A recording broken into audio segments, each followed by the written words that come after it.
Office কেমন চলছে? আমি জানতামই না।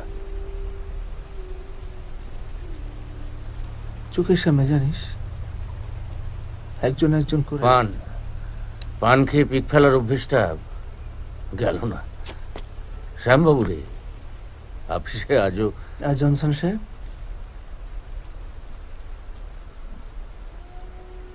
সরি ইলি।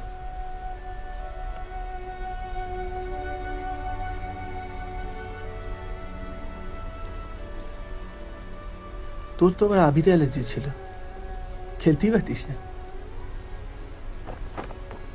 আমরাই খেলতাম, আর তুই লুকি লুকিয়ে আসতিস খালি আমার গরু খেতে, তাই না? সে অনেক যুগ আগের কথা, ছাড়।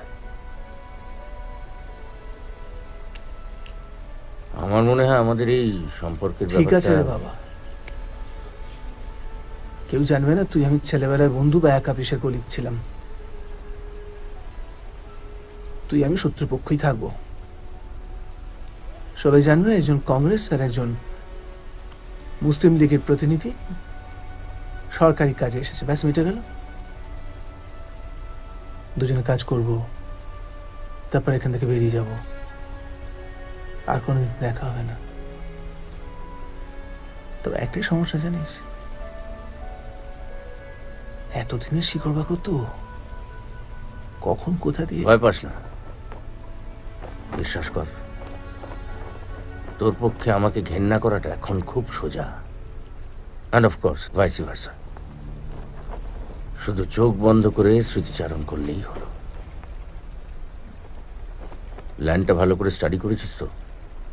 হ্যাঁ, ওই একটু কমপ্লিকেটেড। যেসব জায়গাগুলো খালবিল শুকিয়ে গেছে, ঠিক আছে, সুবিধেই হবে। একটাই প্রাথমিক রাউন্ড দিয়েছি, একটা জঙ্গল পড়বে।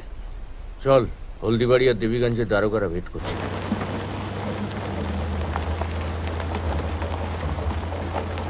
আমরা কোন দিকে স্যার? ইন্ডিয়া, ভারত। র্যাডক্লিফ সাহেবের লাইন অনুযায়ী বর্ডার চেকপোস্ট বসবে হলদিবাড়ি টাউন এবং দেবীগঞ্জ টাউনের মাঝখানে। সেখান দিয়েই কাঁটাতারের বেড়া যাবে র্যাডক্লিফ লাইন ধরে। সেইভাবে হিন্দুস্তান পাকিস্তানের বর্ডার ঠিক হবে। আর এই কাঁটাতার বসানো আর বর্ডার চেকপোস্ট বসানোর কাজে আপনাদের সহযোগিতা চাই।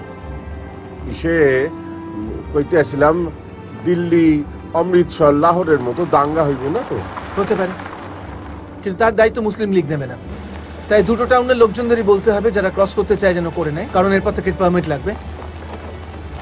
অতন অভ্যুদয় বন্ধুর পন্থা, যুগ যুগ ধাবিত যাত্রী, হে চির সারথি তব রথ চক্রে, মুখরিত পথ দিন রাত্রি।